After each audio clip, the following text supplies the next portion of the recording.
This video is going to show how to read a manometer and then how to convert pressure units into different pressure units. So a manometer measures the pressure of a trapped gas.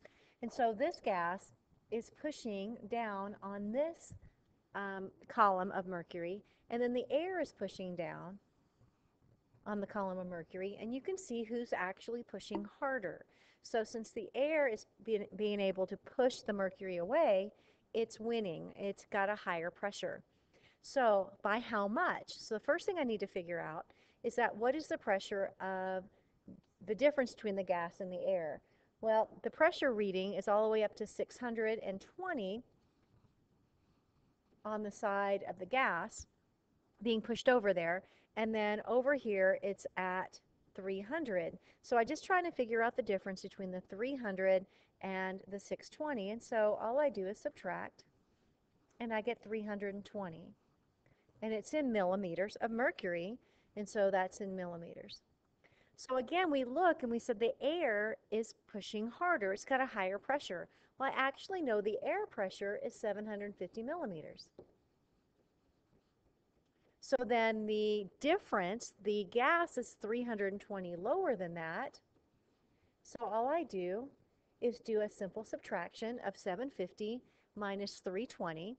And so I end up with 430 millimeters of mercury for the pressure of the gas. In contrast, if it would have been higher, then if this would have been the air on the gas side and the air and the gas were switched, then I would have added the 320. So now we're going to look at how to convert pressures. So if we're given a pressure of 24.9 inches of mercury, which might be measured by a weather station here in Parker, but I want to see how many atmospheres that is. Sometimes atmospheres are easy because it's be able to compare to what pressures are at sea level, which is 1 atmosphere. So if I take a look at my 24.9 inches and I want to convert that, what we do is we create a little fraction where we take what we're given, that unit, and we write it on the bottom of the fraction. We take the unit that we want, in this case atmospheres, and we're going to write that on top. I'm just going to abbreviate it ATM. And then I'm going to go look for these words down in the pressure conversion list. So I know that an atmosphere is over here, and in front of an atmosphere there's a 1. So that kind of they're always in tandem. This is just the conversion factor. That 1 atmosphere is equal to, oh, here's my inches number, 29.9. So this actual number, this fraction that we created, really is equal to 1. 1 atmosphere is 29.9 inches.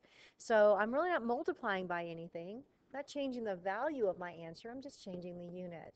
And so then I'll just, to work it out, I'll take 24.9 times 1 and divide it by 29.9. And then I'll end up with atmospheres. And so if I work this out, it's 0.833 using the sig digs from the given, so 3 significant digits and 24.9, and the unit remaining is atmospheres, so I'll write that down. So that's simply how to do a pressure conversion, or really any conversions, as long as you have a conversion factor list.